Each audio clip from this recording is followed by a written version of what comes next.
Gary Ballance has become only the second cricketer after Kepler Wessels to score a century in Test cricket for 2 different countries. When you think about qualification periods and how competitive things can get for a spot in international teams, that is quite the remarkable feat. And to be honest, it's quite surprising how many men and women have achieved the feat of playing international cricket for 2 different countries. Let's take a look at some of the most notable, and obviously World 11s, Asia 11s, Africa 11s, they don't count.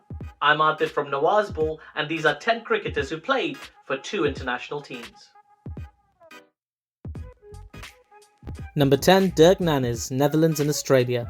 Though he was born in Australia, Dirk Nannes held Dutch citizenship through his parents, and it was through playing in orange that he made his breakthrough. He impressed many with his performances at the 2009 T20 World Cup for the Netherlands, and that same year he would make his debut for Australia in T20 and ODI cricket. And if that wasn't enough, Dirk Nannes was also a professional skier competing at the FIS Freestyle Ski World Cup in 1995. I think he plays the banjo as well. Number 9, Nawab Iftikhar Ali Khan Patodi, England and India. After graduating from Oxford University, Iftikhar Ali Khan Patodi played 3 Test matches for England between 1932 and 1934. Then, in 1946, he captained India against England for another 3 Test matches. He is the only cricketer to have played Test cricket for England and India, and his son, Mansoor Ali Khan Patodi, would also go on to captain India.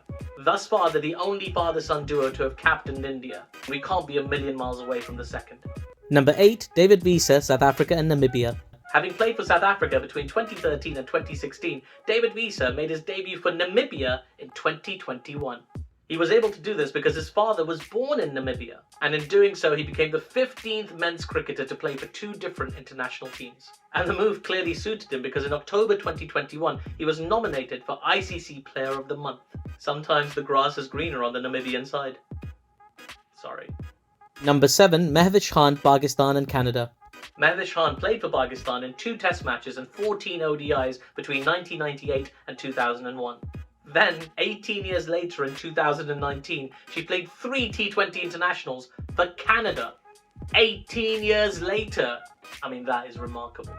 Number 6, Tim David, Singapore and Australia.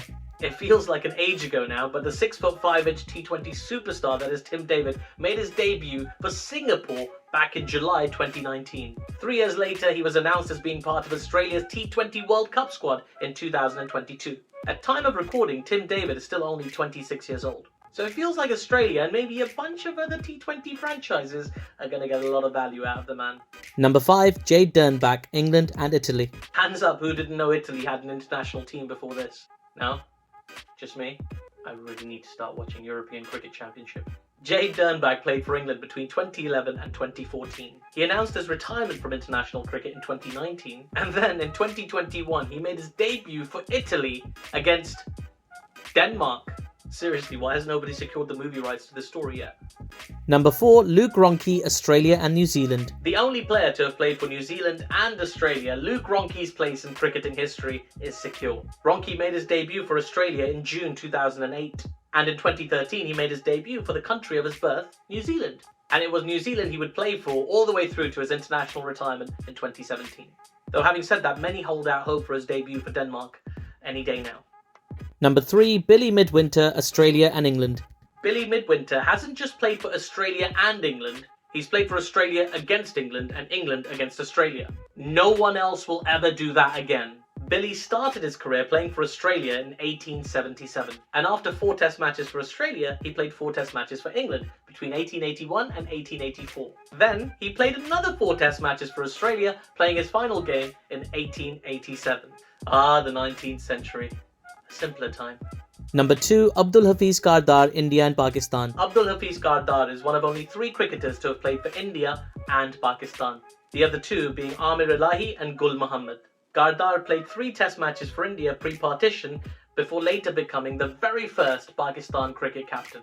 In 23 matches as captain, Kardar led Pakistan to victory in at least 1 match against every opponent they ever faced. In 1957, he ignored doctor's orders and played with a broken finger against the West Indies. And not only did he play, he bowled 37 overs and scored a 50. Often referred to as the father of Pakistani cricket, the man is a bona fide legend.